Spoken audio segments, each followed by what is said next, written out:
journalist Javed Rana is joining us live from Islamabad to give us an update on the latest political situation in Pakistan. Good to see you, Javed. Good to see you. As we speak, the mainstream opposition leader Imran Khan and the former Prime Minister is being transported now from eastern city Lahore to capital Islamabad. There is a jail near capital Islamabad. I think there he is likely to be kept. Giving you a broader picture in Pakistan, that unlike in the past, unlike May 9 when he was first arrested, I think this time around the public reaction we have not so far seen on the ground. Partly it is because of the fact that the security forces over the course of last 3 months have arrested thousands of his supporters, and the opposition parties say that probably it is around 10,000 workers of the party, and many of the mainstream or leaders of his parties have deserted him. And obviously it was under intense pressure from the secret agencies, and they deserted and joined, either they joined another party or they formed another party.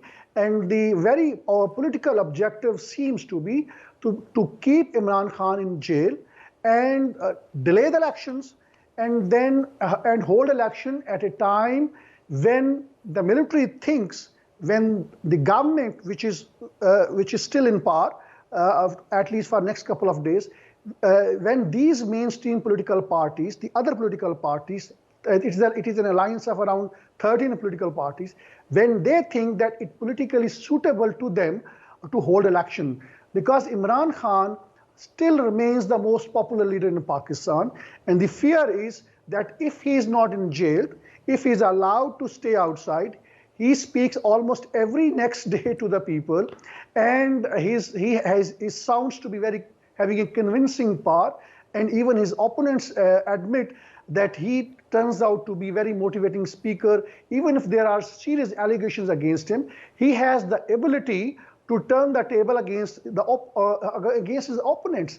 So I think it's not, in fact, the legal case, frankly speaking, is a very weak. Legal case is not that he has sold gifts he received from the Saudis to someone else and got the money.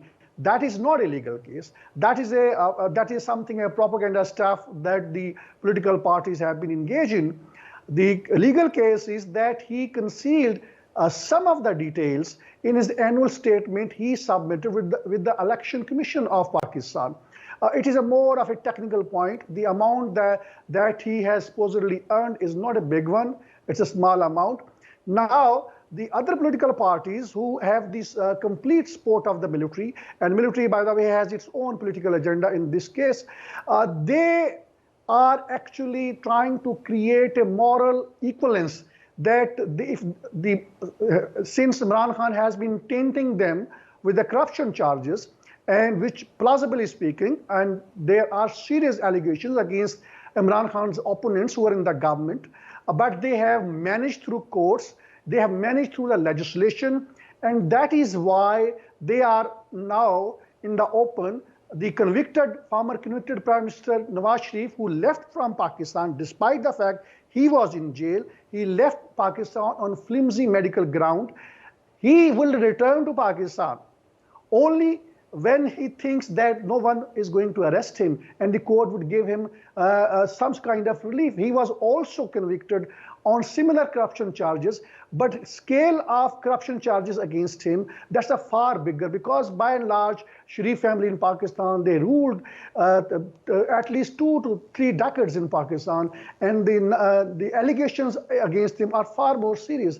In case of Imran Khan, I think there are minor charges of corruption against him, and the government and the military is prosecuting him on political considerations. And my understanding is that if law is any criteria in Pakistan, which ironically is not the case, then Khan is likely to be released. His judgment could be and should be suspended because the case has not been so strong, and there are also allegations against the judge of the trial court that his Facebook account was showing very anti-Imran Khan post showing his hatred towards him. And there are also many legally procedural lacunas in the case. So let's see how things unfold. But there are serious allegations against the judges, and that they've been ruling, they've been handing down rulings against him on more on political considerations and less on legal grounds. And that is the reason that we have seen a lot of fuss in Pakistan. My understanding of the situation is that no matter what the government and the military do to politically fix him up, keep him in jail, it will be very difficult to actually cause dent in his sport base.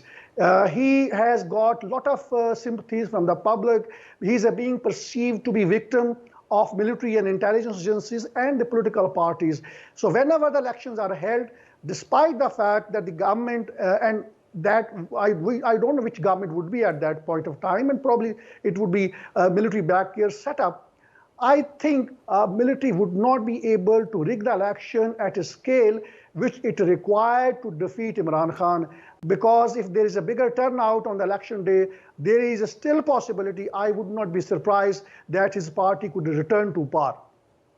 Now, Javed, in the worst case scenario, if Imran Khan is jailed, how will it affect the upcoming national elections in general?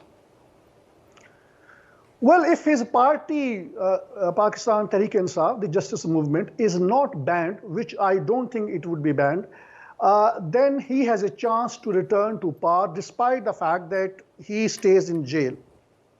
Because the government and the military basically is engaged in an exercise where to cause disillusionment, disappointment among his support base. So they do not come to the polling stations, they do not cast their vote, and there is a low turnout, and the political parties favored by the military, they win the election. That is a kind of strategy which is in place. But I really doubt that this strategy would work, because we are not living in the past century. This is 21st century. The social media has been very active. Everybody's got a mobile phone. If they resort to rigging, which they would, there's no doubt going by the track record, because Imran Khan himself was brought to the rigging. That is also a very unfortunate reality in Pakistan. His predecessor, Nawaz, was also brought in the power through rigging. So in that kind of context, I think military would certainly, the secret services would certainly would resort to the election riggings on election day. They have already conducted pre-poll rigging, which means the military, through its intelligence network, and the government has managed to disrupt the organizational setup of Imran Khan's party. Because generally it is a perception in Pakistan, and that is rightly so, that Imran Khan is a one-man show. It's a one-man army. It doesn't matter who is with him. The people are supporting him. So if he's arrested, or if God forbid, if he's assassinated, because there have been at least one very serious assassination attempt on him, I think in that context, the party would be over. But since he is alive, so there is a greater possibility that whosoever he gives ticket of the party, whosoever contests elections on his party's behalf, the chances of his victory are, I think, bright, despite resistance that we have seen from the other political parties who are in power, and the military and secret services. And I think more importantly, now the game is, will the secret services will they be able to cause a sufficient amount of disappointment among people where they do not turn up on the polling station? If that happens, only in that case, I think there is a possibility he would lose the election.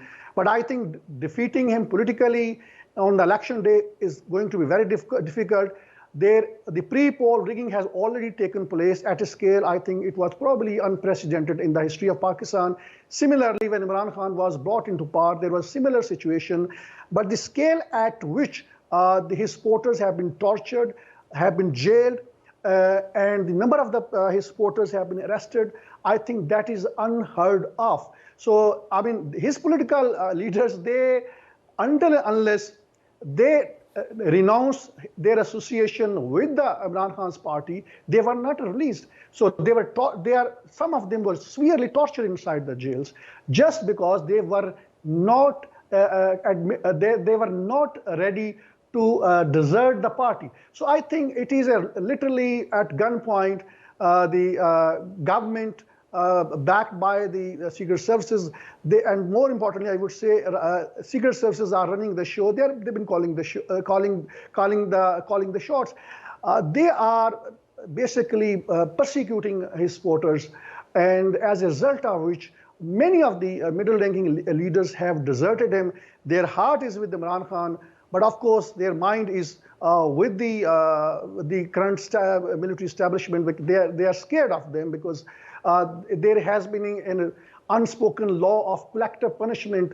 People's houses were bulldozed, stormed, and their relatives, the brothers, sisters, mothers, wives, children of less in maybe 8 years old, 9 years old, they were arrested to pressurize members of his party to desert Imran Khan. Partly that has worked, but I think still the large number of his supporters, his party leaders are still with him. It has caused dent, but I think the party so far has survived against heavy odds. Now, in the context of Pakistani politics, how do legal proceedings such as district court verdicts and appeals to the Supreme Court influence the credibility and transparency of the judiciary's decisions? Well, judiciary's role has always been questionable in Pakistan. Judiciary in the past, the judges have been influenced by the military journals, by the top politicians. That has been unfortunately a kind of scenario which has been building up after every 2-3 years. And there were also allegations that former Prime Minister Nawaz Sharif, who has been exiled, his case was also controversial, and there were allegations against the judges. Now, there is a similar situation now, but the difference is that the allegations against former Prime Minister Nawaz Sharif were far more serious. But in case of Imran Khan, the allegations are minor in nature. Those both cannot be compared.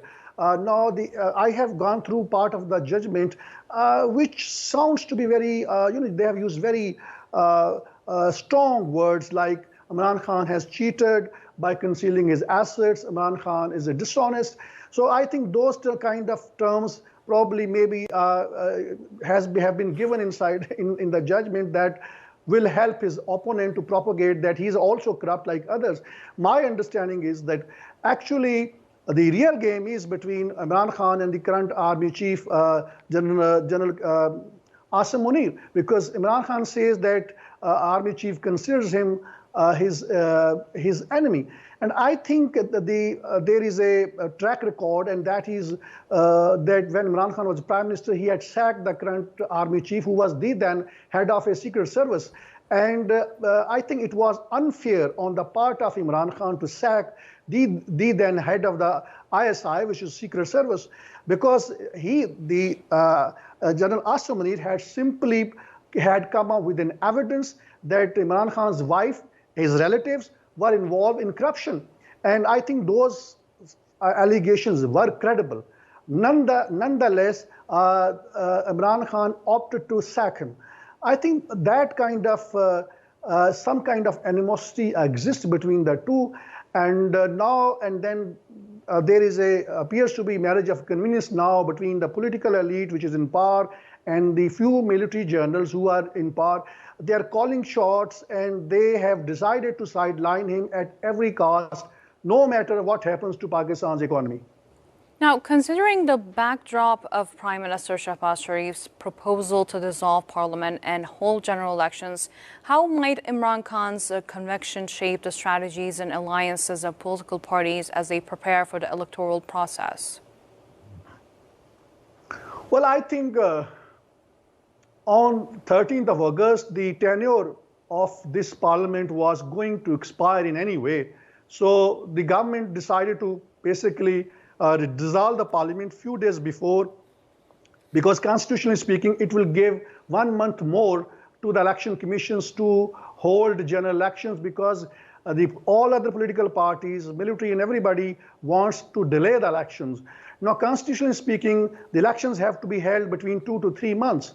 But now it's seen that the government and the election commission more particularly, they are going to come up with some kind of a very faulty legal justification, flimsy legal justification, that since there is a census, fresh census, and now the constituencies are going to be demarcated on the basis of new population, which is 240 million.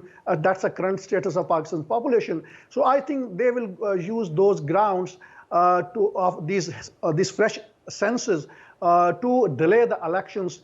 But as a matter of fact, everybody, all these political parties, they are scared of Imran Khan because he has the ability to return to power, given the fact that still he enjoys a large-scale support, particularly in the urban centers.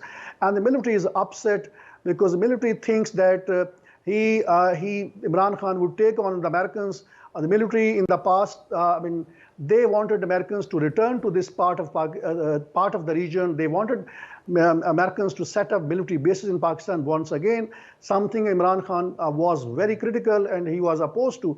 And I think that was one of the reasons because of which there was a row between the military and Imran Khan, and then military allegedly conspired in league with the political elite that is now in power to dislodge his government, though through legal means. But certainly there was a lot of wheeling and dealing behind the scene. The loyalties of his MPs and allies were purchased, as a result of which his government was dislodged back in April last year.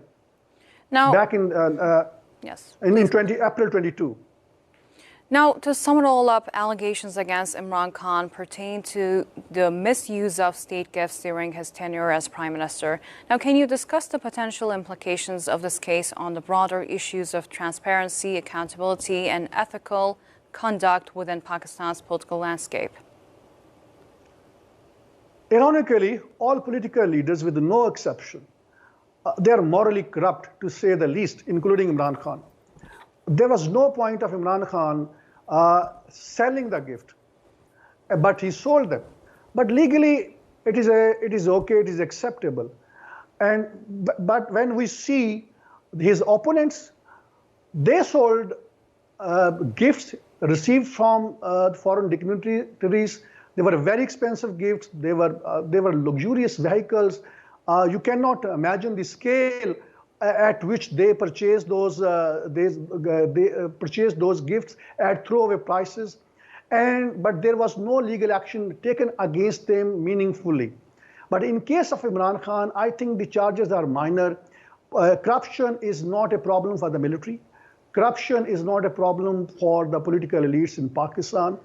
Corruption somewhat has been a problem for Imran Khan.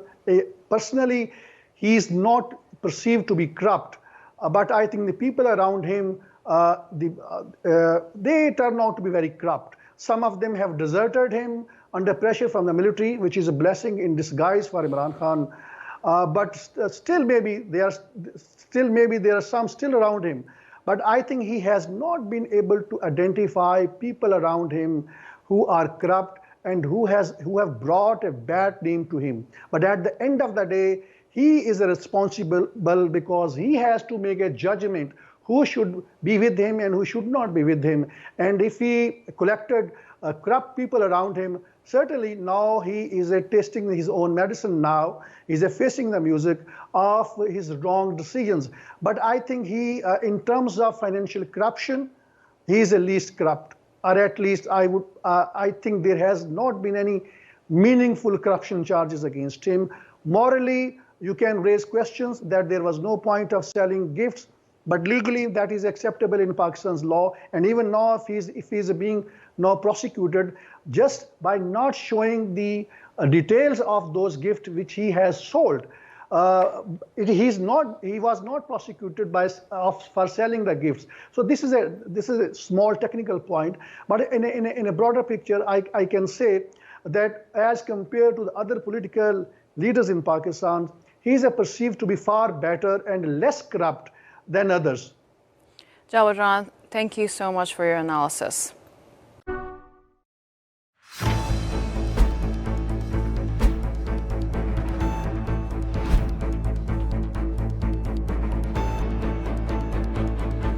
growing tide of anti-Israel sentiments.